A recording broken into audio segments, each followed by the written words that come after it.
Good morning, beautiful people. I wanted to talk about you being an empath, but your throat chakra is blocked. Okay, let's talk about it. So, if you're an empath like me, you grew up being an empath, you felt everyone's energy, but discerning spirits or wanting to be validated by people was your thing, then yeah, that could have possibly gotten your throat chakra blocked. What I realize is that you cannot be a people pleaser and do healing work, okay? As an empath, I realized it was my superpower to do healing work for others. I've been doing this in my braiding industry for a minute now. My hair industry is my ministry, okay? It's not an industry, it's a braiding ministry. I might have to go ahead and trademark that, okay? Um, but to say the least, this is where women are most vulnerable in your chair, and you get to pour back into them.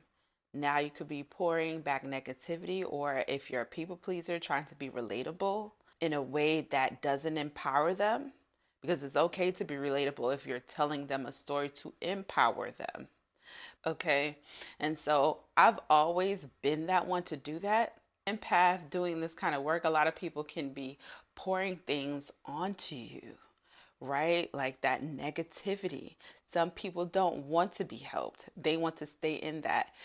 You must have discernment and know the difference to people who is accepting of your healing power and those who reject it because they have been in this energetic field for so long that that's where they're comfortable at.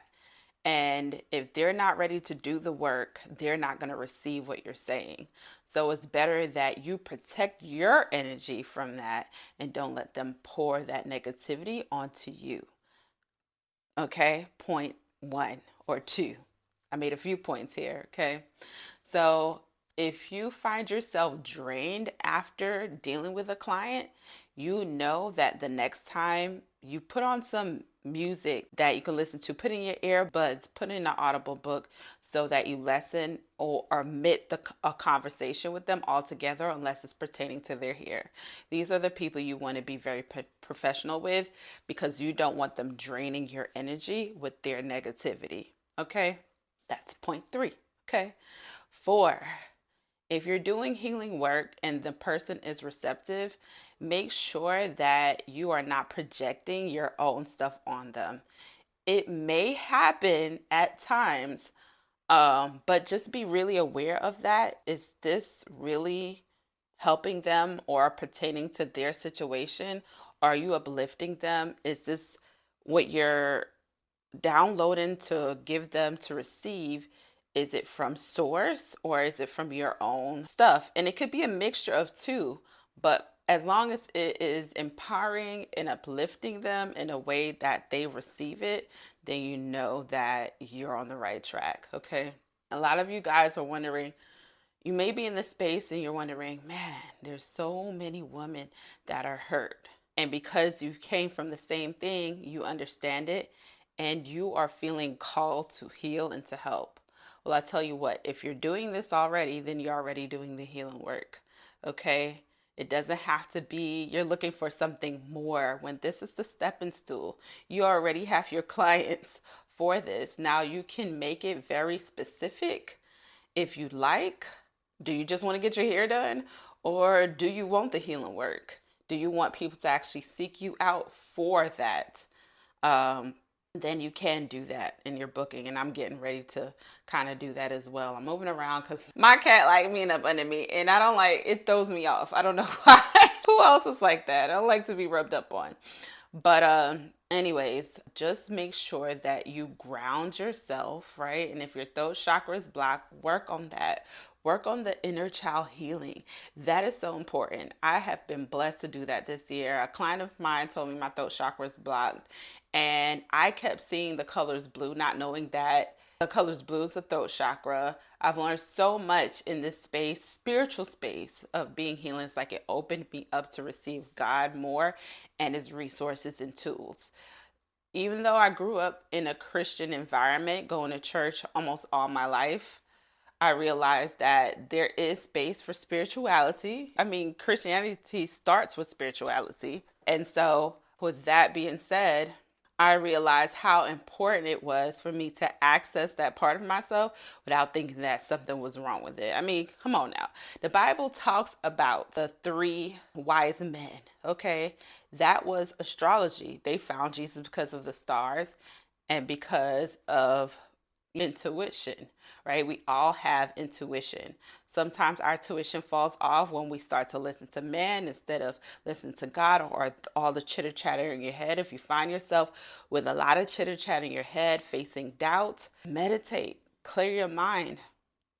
You do not have to make actions based off of what you were told or based off of your past or based off of something you learned. It could be intuitive right from source. I mean, why would you not want source to lead you in actions and making choices? That's all I want. I don't have to know based off of XYZ or something someone said on social media or based off of past experiences to make a right decision for right now. Everything happens in a now, in presence. Be present with God always. That's that intuition. That's your God instincts, your instincts, okay? Always listen to that. It will even save your life, okay? And save you from a lot of despair. But sometimes God tries you, like he tries Job, okay? In Job's season, everything fell away from him, but he was given double and given the right people. Sometimes you have the wrong people by your side who is putting these doubts, who's putting these negative things in your head. Man, I was working for someone that was negative. It seemed their whole entire life because they never received the healing that they should have. Okay, they never worked on their inner child's healing and the broken parts of them. So all they did was project their fears, their doubts, their anger onto others around them. And it spreads like a disease, like a sickness. And if you don't know how to guard your energy, then you absorb it instead of just observing what is going on with them and realizing it has nothing to do with you. Being around people like that all the time as an empath, what happens is you start to question yourself, your identity, your motives, what are you doing for, and you lose yourself in that. So it's very important to see who you surround yourself with, because who you're around is what you become. And it's so true. These people are feeding ideas into you if you're unaware, right? And they're unaware that they're even doing it. Okay, so you have to be careful with protecting your energy around clients, around associates, around your spouse, around your children. Do not accept things that are not in alignment with you. I don't care who it is. Do not accept things as though it is if it's not in alignment with you. It's just like Job's wife who said, "Curse God and die." If he had listened to her, he probably would have committed suicide or gotten sick as well and killed himself and never received his portion doubly blessed as God favorably gave him, okay? Because he steadfast onto God and his word and what he believed that he was in alignment with. So don't never let anybody throw you off course from God, okay? Because it happens. It happens to the best of us. I had my own season of disparity, but guess what? I didn't sit in misery. I fought for my life. I fought for healing. I did my therapy. I did the inner work. I took time off to rest and reflect.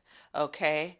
And it gave me the realization of so much more, that I was not a victim of people. I used to say I don't like people because people, all they ever did was hurt me. And that was that inner child who felt that way from being traumatized as a child, dealing with a lot of past trauma. And so if you read my work on Substack, I go into full detail about what that was like for me, what it was like growing up to Caribbean parents and, dealing with a lot of different things that I go into full detail with in Substack. definitely read the article, and it's very inspiring and empowering. But I also, after realizing all of that, I realized I was not the victim and I didn't want to be in a victim mindset anymore. And so I knew that I had to heal that little girl, give her so much love, know that she was worthy to be loved so that she can receive the love that she deserves, and speak up and only accept the love that she deserves. And in speaking up, it empowered me to know that everything I went through was to teach me of my power. Okay, being empathic is a superpower, honey. It is. It's a guidance source, okay, to help others on their journey. And that's why I find more power in vulnerability these days. And so, if you feel led or guided to be seen, to be heard, to write, whatever that is, to help others or to teach, do that, okay? Stop looking for perfection. Stop looking for people to validate you, and stand in your power. God gave it to you. No man can take it away, and no man should ever make you doubt that. Okay? Stand strong and believe in the God in you. All right? Peace and blessings.